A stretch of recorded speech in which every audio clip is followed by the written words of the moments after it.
ottaa sen kärkipaikan ja 151 kyllä pommistaa sitten Korhonen Persuksille koko ajan, mutta ei ole nyt Aleksi Moksiskaan. Ota irti siitä vaan ja mene sinne ja näin lähtee tulemaan sitten Korhonen sinne on kakkospaikalla ja 6 numerolla ajava Puttosen Teppo siellä sitten rinnalla tulevat, mutta Aleksi Isotuomola pikkusen pääsee irti, nyt voi hengähtää ja huohastaa, ei ole äijät koko aikaa iholla kiinni ja näin Aleksi Isotuomola HKP Fiatilla tulee ensimmäisenä tänne ekalta kierrokselta ja sitten menee 150 Korhonen, joutuu keskeyttää kyllä ja näin Korhoselle keskeyttäminen 150.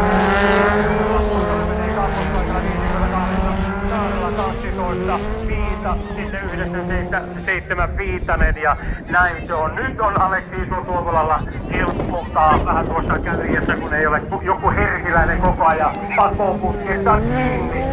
Ja näin mennään sinne. Teppo Mustonen kuitenkin kuljettaja. Nyt tulee keltaiset tuplomikut. Maltilla saa mennä tuon pisteen läpi.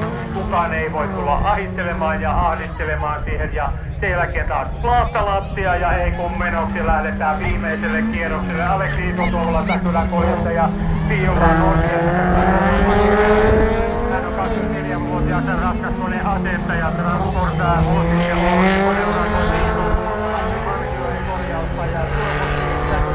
MH-koneen maalaus Starik Oy, kiitos ja TH Nasse, Osku, Tume, Niilo, Jari, MK, Iskä, Äiskä, Lauri, Mika ja Jarkko on Isotuovolan yhteistyökumppanina. Vielä Puttonen tulee iholle, mutta nyt tulee ehkä sanotaanko toivottu keltainen lippu vauhti alas, ei voi ohittaa. Nyt oikea taktiikka siihen viimeiseen lähtöön. Nyt sitten lautalattia ja sieltä lähdetään tulemaan. Kyllä Puttonen vielä hyvin ahdistaa siinä, mutta ei taida ohittaa.